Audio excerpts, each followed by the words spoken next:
Hi friends, Assalamu alaikum. Welcome back to my channel. இன்னைக்கு நம்ம சேனலில் சத்து மாவு ரெசிபி தான் பார்க்க போகிறோம். இது நம்ம குழந்தைங்களுக்கு 9+ மந்த்ஸில் இருந்தே நம்ம இது கொடுக்கலாம். இது எப்படி சுலபமாக வீட்டிலே வந்து ரெடி பண்ணுறது அப்படின்னு இந்த வீடியோவில் நம்ம பார்க்கலாம். வீடியோ ஃபுல்லாக பாருங்கள், கடைசி வரைக்கும் ஸ்கிப் பண்ணாமல் பாருங்கள். சேனலை புதுசாக பார்க்குறீங்கன்னா மறக்காமல் சேனலை சப்ஸ்கிரைப் பண்ணிக்கோங்க.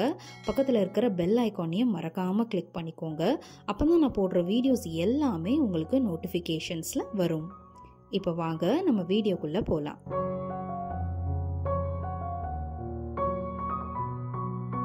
இந்த சத்து மாவு ரெசிபி பண்ணுறதுக்கு முதல்ல நான் 1/2 கப் அளவுக்கு ராகி வந்து சேர்த்துக்கிறேன். நீங்கள் எந்த கப்பால் அளக்குறீங்களோ அந்த கப்பை அளவை வச்சே நீங்கள் வந்து சேர்த்துக்கோங்க. இப்போ 1/4 கப் அளவுக்கு கம்பு வந்து சேர்த்துக்கலாம். அடுத்து 1/4 கப் அளவுக்கு சாமை,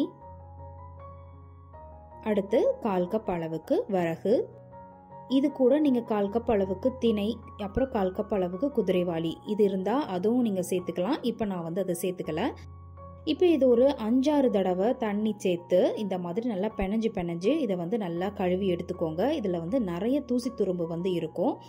இப்போ நல்லா 5-6 தடவை கழுவி எடுத்ததுக்கப்புறமா கடைசியாக வந்து மூழ்கிற அளவுக்கு தண்ணி வந்து சேர்த்துட்டு இதை ஒரு 5 மணி நேரம் இதை அப்படியே வந்து ஊற விடுங்க. ஊறட்டும். தண்ணி இந்த மாதிரி கிறிஸ்டல் கிளியராக வந்து இருக்கணும். இது ஊறட்டும்.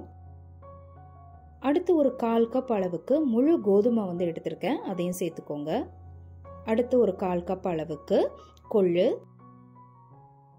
அடுத்து ஒரு 1/4 கப் அளவுக்கு சிறுபருப்பு, அடுத்து ஒரு 1/4 கப் அளவுக்கு பச்சை பயிறு,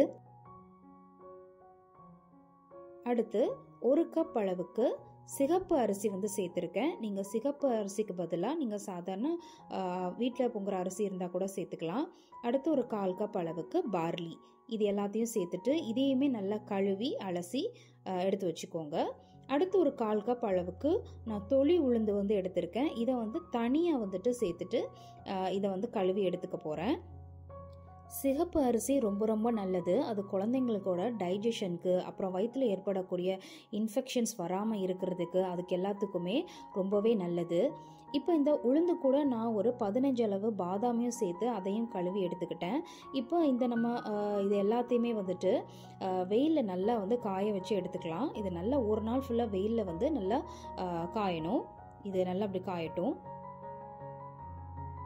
இது நல்லா சன்னில் ட்ரை ஆகிட்டு இருக்கும்போது நம்ம வந்து மில்லட்ஸ் எல்லாம் ஊற வச்சுருந்தோம்ல, ராகி, சாமை, அதெல்லாம் அதையுமே வந்துட்டு இன்னொரு இதில் வந்து தனியாக வந்து நல்லா இந்த மாதிரி வெயிலில் வந்து நல்லா காய வச்சு எடுத்துருங்க.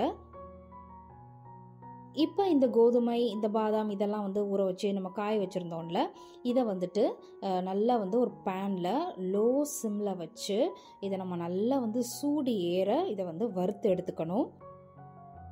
நான் வந்து மில்லட்ஸ் தனியாகவும் இதை வந்து தனியாகவும் வந்துட்டு வறுத்து எடுத்துக்கணும். ஏன்னா அது வந்து சீக்கிரமே வந்து கரிஞ்சிடும்.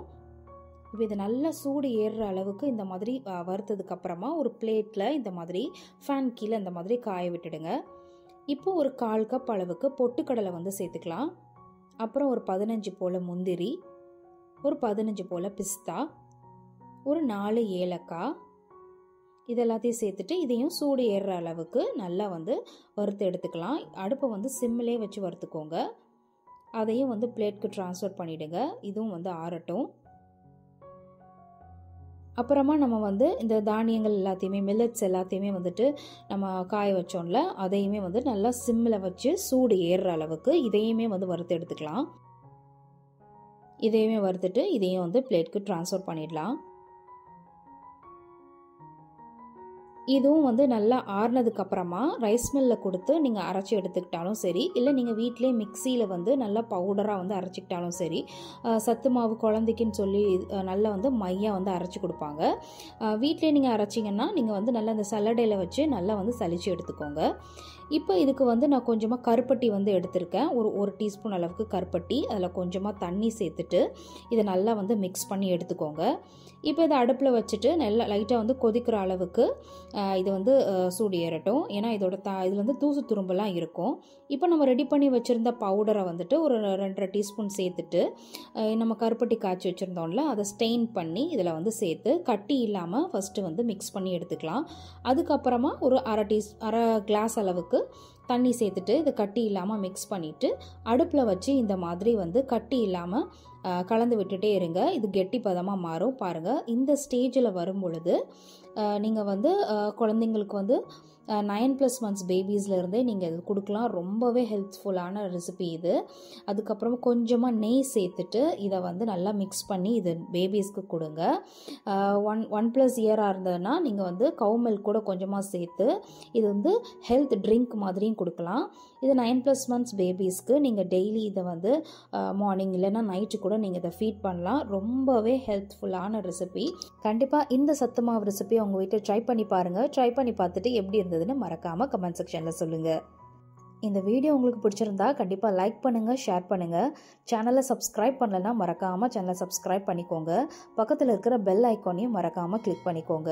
அப்போ தான் நான் போடுற வீடியோஸ் எல்லாமே உங்களுக்கு நோட்டிஃபிகேஷன்ஸில் வரும். தேங்க்ஸ் ஃபார் வாட்சிங்.